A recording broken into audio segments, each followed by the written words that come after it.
This is the working group session entitled Using Open Data Sources to Benefit My Organization, and will be facilitated by me, Wayne Pitts from RTI International, and my colleague Amanda Whitwer, who's also from RTI International.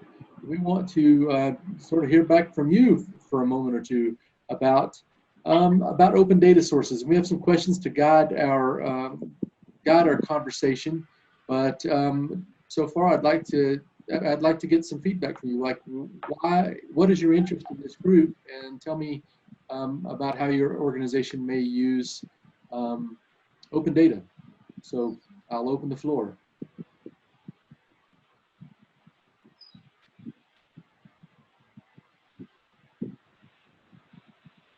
Come on, guys.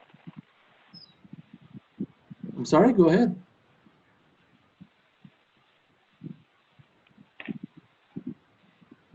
Is there someone who would like to say something?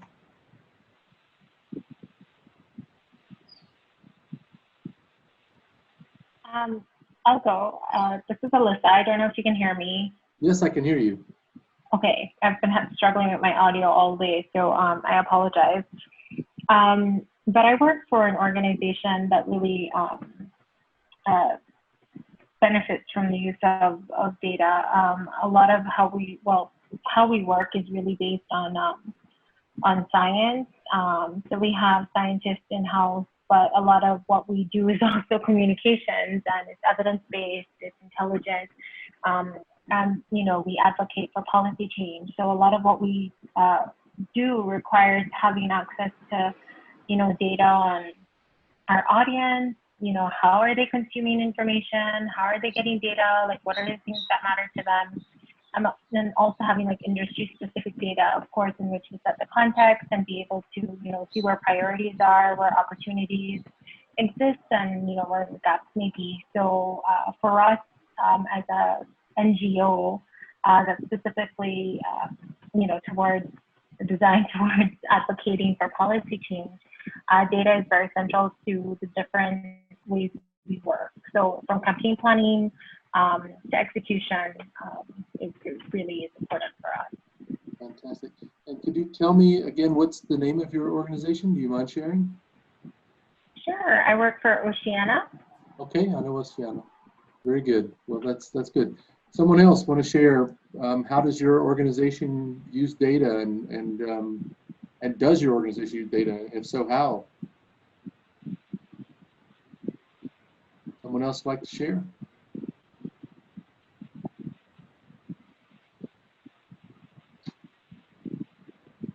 So while we're waiting for someone to pop up and get involved, let me just tell you a little bit more about what we were doing, our project overall.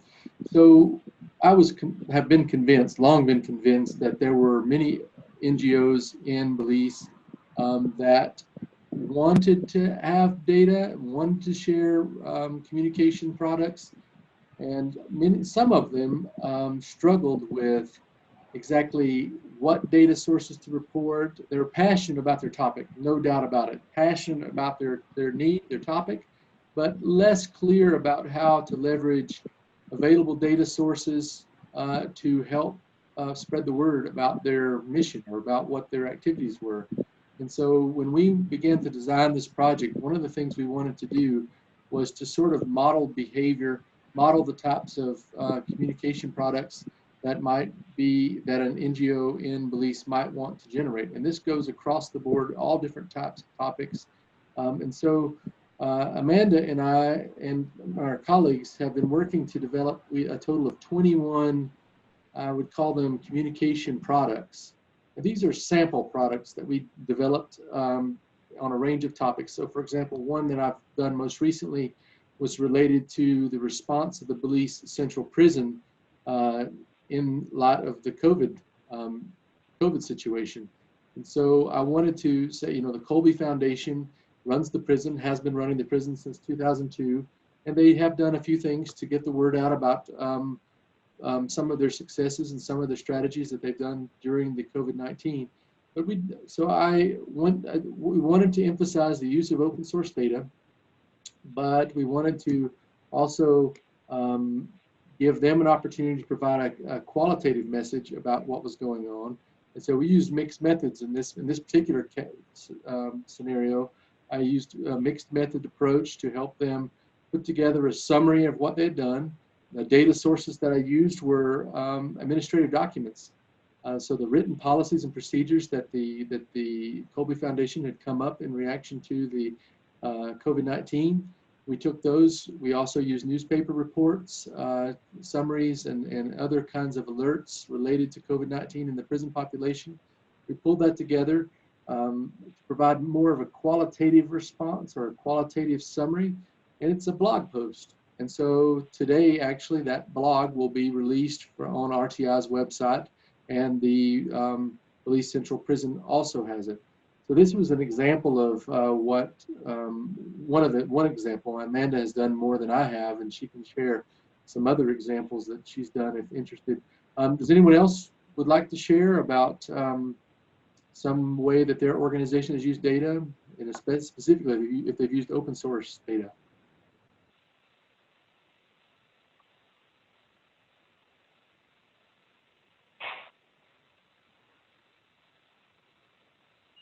Anybody?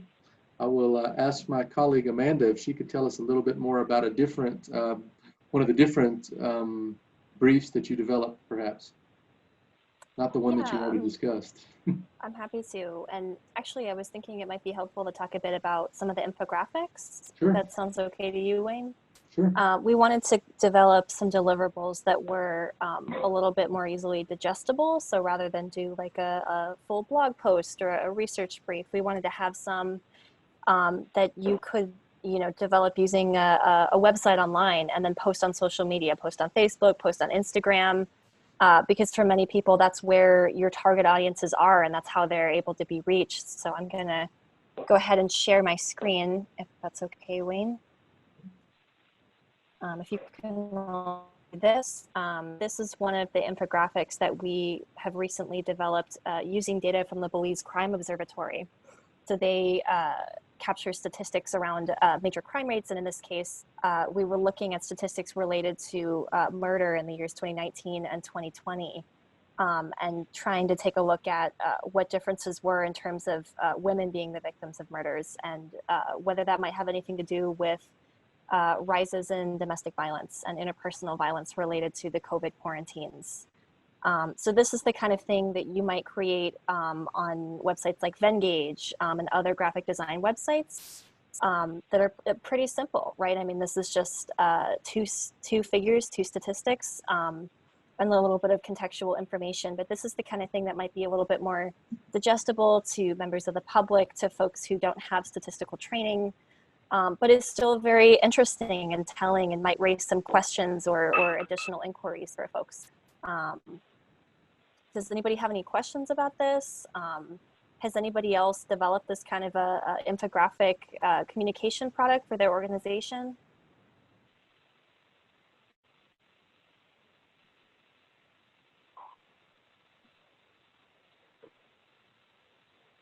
Okay. I think I'm going to need to call on some people here shortly to get this moving along, get other people involved. So if you don't mind, and please, if you don't feel comfortable, just say you don't, but I would like to hear from some of the participants. Anvil, Linda, Maximiliano, Carolyn, could you tell us a bit about how your organizations use data? Anybody?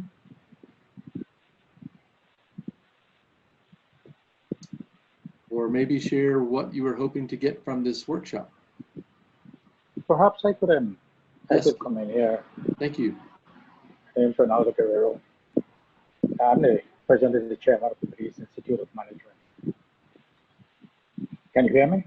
Yes, I can hear you. Thank you. You said the chairman of, I'm sorry, the chairman of what? The Belize Institute of Management. Oh, yes, sir. Thank you. Yeah, I just wanted to share that over the years, what I've found that I'm still kind of prevalent today, and it has to do with more transparency, the general reluctance to share information.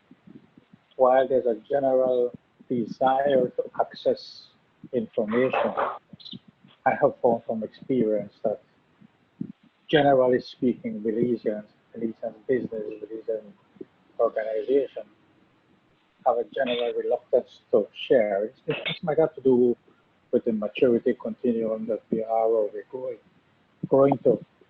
With webinars or seminars like this, we can open up greater access or greater understanding of the value, especially when you tie in all the different data sources that those have been presented in today's session.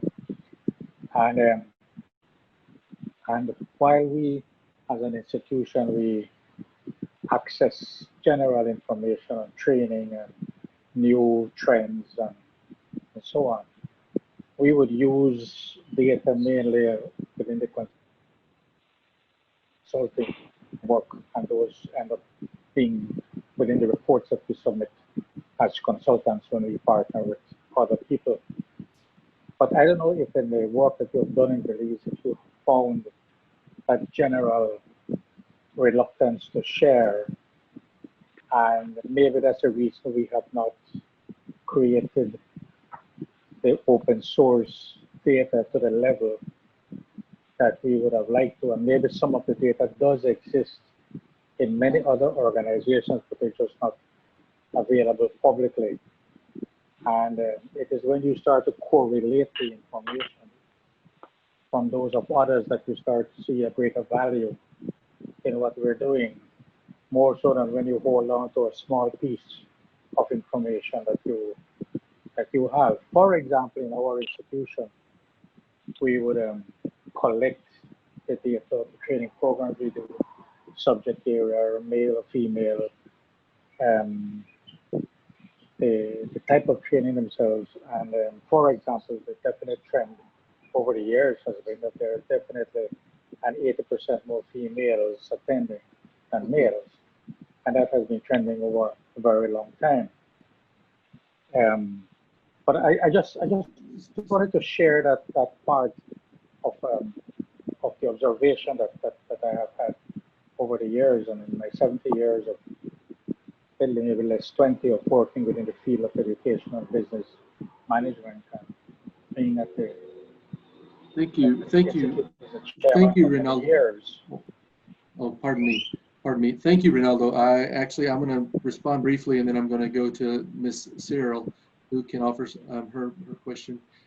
Absolutely, that is the case in Belize, in my experience. The data tend to be siloed, and even government organizations that have a mandate to share information don't necessarily facilitate access to that information. So it's been my experience that while the legal mandate may be that data should be made available to you, actually getting the data ordinarily requires knowing someone personally and being able to navigate an extensive list of requirements when you put forth the request. Some of that comes as a result of a lack of a culture of data sharing. People are concerned that if they share their data, then someone else may point out a flaw in the data, or that the data may be misused, or they don't know how the data will be represented when it's presented in its final form in whatever way, and that's a risk that you take. But one of the benefits that, and someone else may talk about this, is that when government opens up data, it actually benefits government.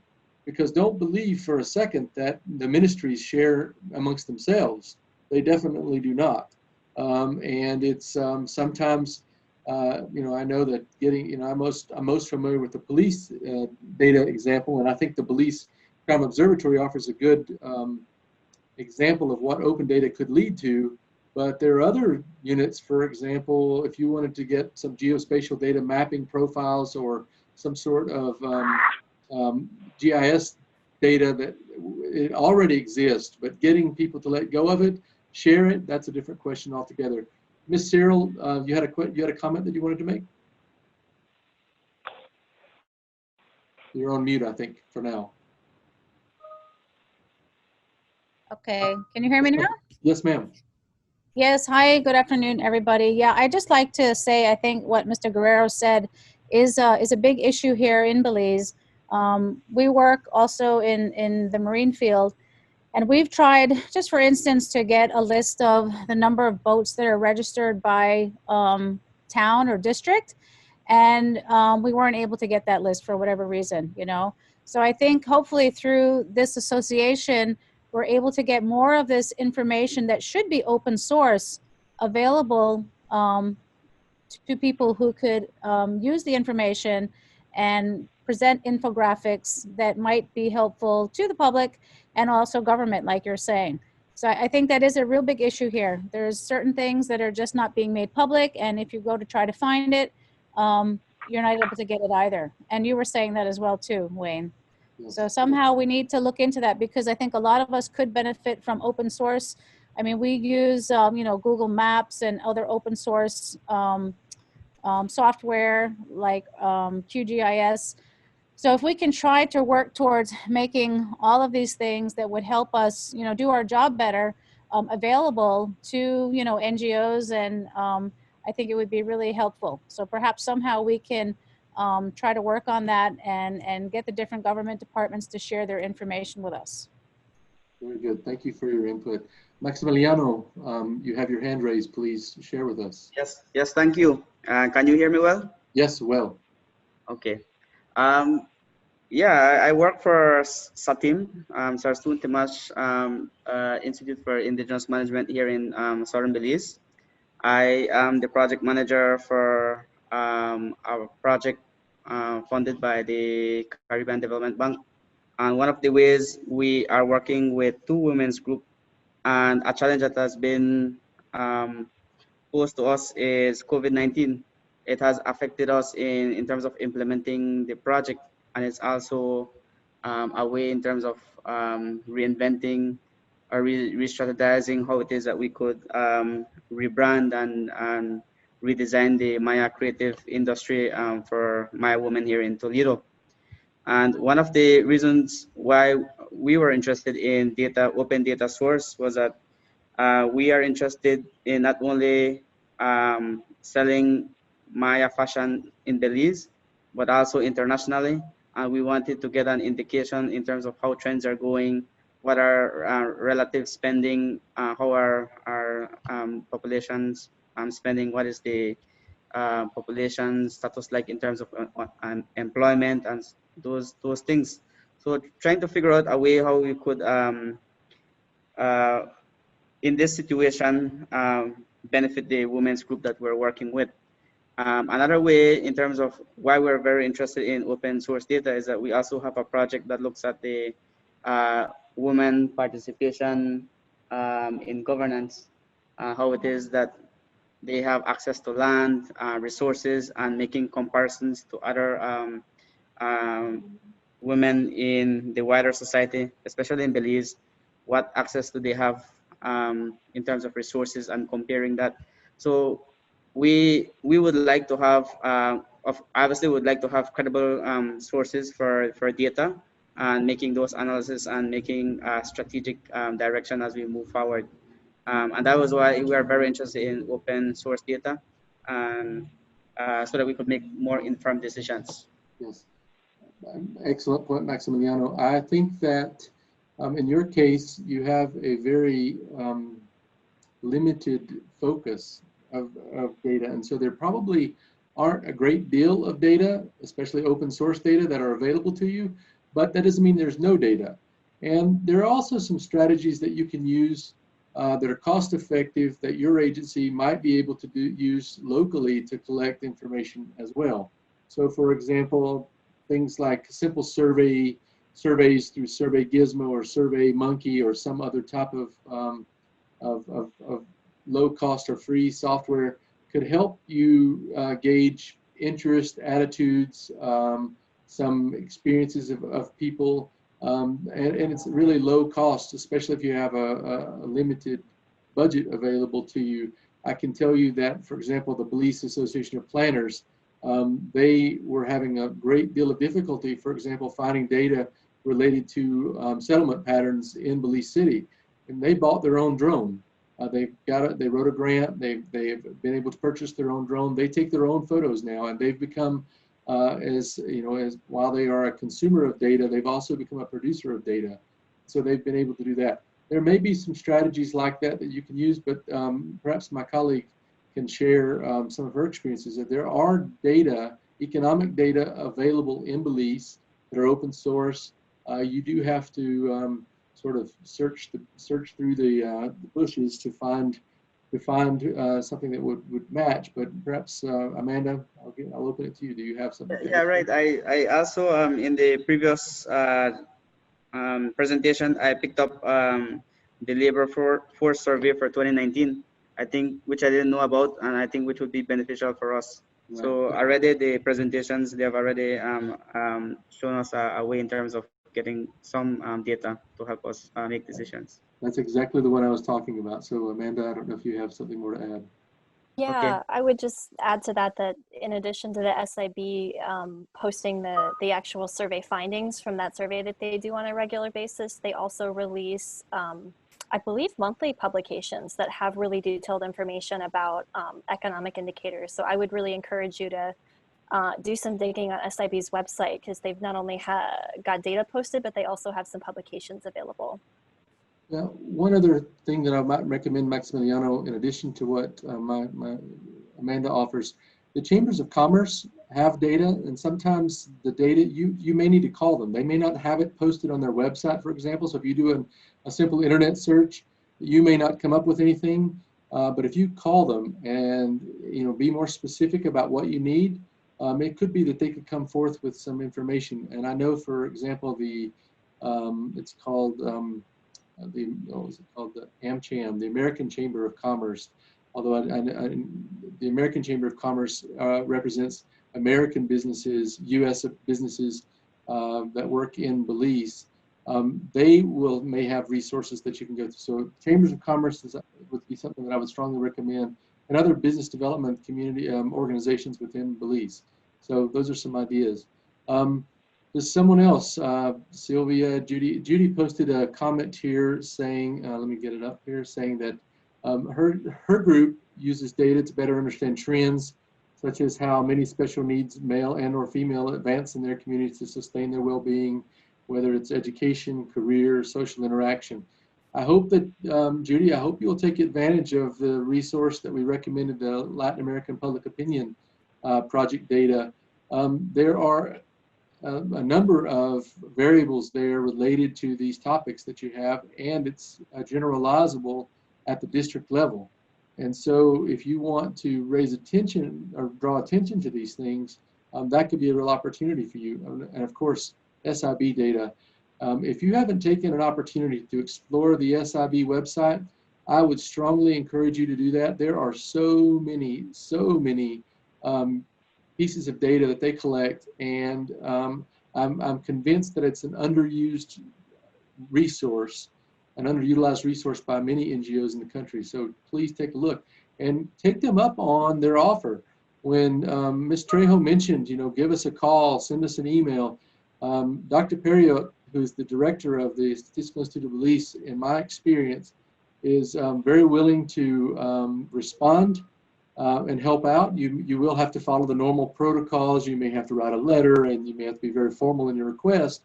But ultimately, they have the data that many of you need, and they will share it. But you do have to go through the necessary steps to request data. Does anyone else have a comment? Maximiliano, I see you have your hand raised. Do I have to? Yes. Sorry, this is the first time I'm using Zoom. No, you're good. Keep talking. And do I have to press that raise hand to bring down my hand? Is that how it works? No. Oh, if you didn't have anything else to say, that's fine. I thought you had another comment. No, you're good. Okay, thank you. Anyone else? Sylvia, Radisha, John, would you like to chime in? I want to make sure everyone has an opportunity to speak if they'd like.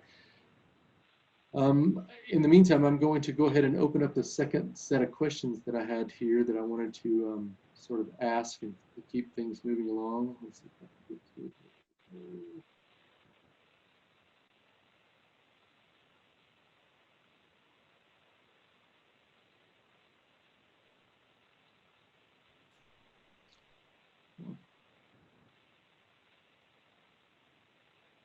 Not sure this is the right one.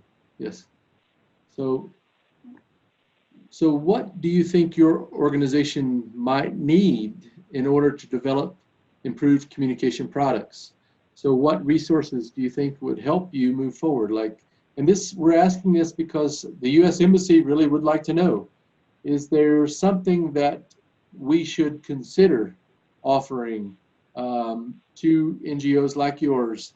Would it be training? We have developed or began developing a directory of open source data that will be available in the Belize network of NGOs, ways or channels of dissemination. What do you need in order to succeed? What do you think would be helpful to you? Please let us know.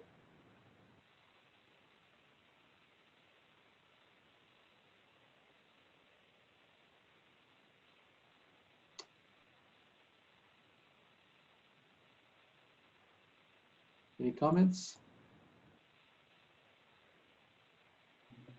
Well, for us, I think training would be helpful, just because I think some of the things that we encounter are people who, you know, are smart. They know how to, you know, interpret some like information, but when you kind of get like a whole bunch of raw data that's not, you know, properly contextualized or analyzed yet, you know, sometimes our organizations don't have, you know, quote unquote experts on staff who can necessarily take that data and manipulate it and put it into something. So, you know, we could be, you know, trying to extrapolate information and, you know, to present it one way, and maybe it takes like hours to get it done when there's a much easier way to do it, just because we simply don't know how to kind of, you know, refine the raw data that you're getting from somewhere or someone. So I do know that that's been a little bit of a shortcoming, because you have people who like know it, who want the data, but you always feel like you have to have these experts who are on your team who know how to manipulate it. So I think training in that regard would be helpful, at least from what I'm told. Okay, that's helpful. Does someone else have an opinion or something to offer? Yeah, just building up on what Alyssa is saying. We as a team would be interested in sort of catalyzing how it is that you could use analyzing software such as R. It might take some while to go through the tutorials and learning how it is to crunch those numbers and make good analysis. So we're wondering whether it would be possible for training in that regard. So I do think that's a good point. I will share with you my experience in R very briefly. I have recently decided to take a class in R, and there are many online resources, including free ones. And I took a course recently from Harvard University on using data science course using R. And it was a very high level course, but there are many other courses that they offer that you can find YouTube videos, etc., on how to use R to support your organization. And it doesn't have to be, you know, extremely complex. I think sometimes, and I've taught statistics, I was a professor for years, and I feel like when people hear the word statistics, their eyes sort of glaze over and their knees get weak and they start to tremble, and there's an anxiety that's built in there. And there's simple things. If you look at the sample briefs that we put together, and those will also be shared on the BNN website, you'll see that most of the data that the statistics that we shared weren't complex data, and it wasn't a complex assessment. These weren't, you know, lots of Greek letters or anything like that. These were means. These were tendencies of, you know, central measures of central tendency, and they talked about variance and differences between, you know, this year and last year. I don't think you always have to you know, think of it in terms of complex statistics, and so do take advantage of those resources that are online, and that's just one example. There are other free software packages out there, or low-cost software packages that you can get, and even some of the more commercial applications like SPSS or SAS have abbreviated versions or tutorial versions that you can use that have limited use that will accomplish many of the more general statistics that you might want to present on. I see Maximiliano. I don't know if you intend to have your hand raised again, but I see your hand raised. Not that was before. Okay. Yeah, thank Sure. Does someone else have a question, comment?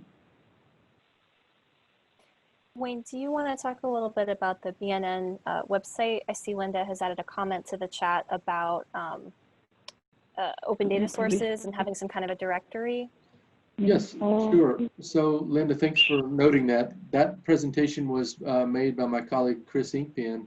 And yes, the Belize network of NGOs, we have created some resources and added them to their page. I believe they were saying this earlier today that they're not live yet, but I believe they are live. If they're not live now, they will be live in the next just few hours, because I have seen the functioning website. So there, besides the directory of NGOs that list the ones that have registered so far, we also have assessment tools. But then the third page is our resources. And on that resource page, and you'll see the tab at the top as you go across. On that resource, we've listed probably a dozen or so open source data locations where you can go and begin to peruse the data to see what they need. And also, I would, if you have a particular question after this is over, I'll add my email address to the chat, and you're welcome to send me an email directly. And if I don't know, I will try to pass the question on to someone else who does know. But I'd be happy to try to respond to a question that you may have related to data. For whatever reason, when I share my screen, I can't then see the chat. Are there other questions, comments?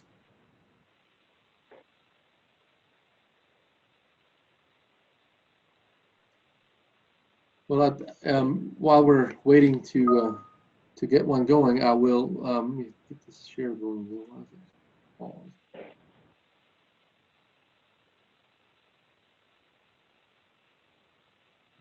Interesting. I wanted to mention a couple of the other briefs that I'd worked on to give you some other ideas. One of the briefs that I wanted to look at was related to HIV and incidence of HIV in Belize. Because I think there's, in some ways, we've sort of, in the general population, I feel like we've sort of moved on. Like Belize, or thinking about HIV, that's so 1980s or 1990s, and it's no longer relevant. But in Belize, HIV continues to be an important, and not just in Belize and around the world, it's an important public health issue, and something that I think that we should be concerned about. And I was able to access the UNAIDS website, which is a open data source. Went to the website and actually looked at some data that were collected in Belize related to the transmission of HIV and some other factors related to HIV and the people living with HIV, and it was very helpful. But then we also then went back to SIB, and it turned out that the Statistical Institute of Belize had asked about 6, maybe there were 10 questions. Do you remember how many there were, Amanda? I think there were maybe less than 10 questions related to public awareness of HIV issues. So on the one hand, I was presenting this really technical assessment or analysis of the current state of affairs in HIV based on official data sources from UNAIDS. And then I had this data that had been collected by SIB that helped support my issues. And their particular, this was a module, a special module within the SIB questions that they report information on. And they were related to things like related to stigma and discrimination for individuals with HIV. So for example, there was a question along the lines of, I believe that HIV can be transmitted through handling of food. And this is the actual brief that Amanda just put on the screen. And so it was alarming to see the percentage of women, these are adult women, who felt that was possibly true. And there was also very clear misunderstandings about whether or not HIV could be transmitted to during childbirth, or could HIV be transmitted while breastfeeding, etc. And so these kind of questions help to raise awareness, or at least offer some additional context and compelling sort of, how would I say, perhaps, I don't want to say, some compelling context about the Belizean situation.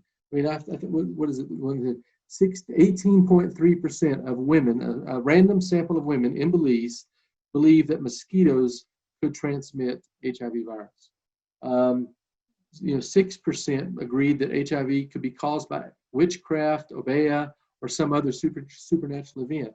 What this means, and we were just trying to imagine an NGO that was focused on getting the word out about HIV, is that there's still, this is 1 in 10 women, or 1 in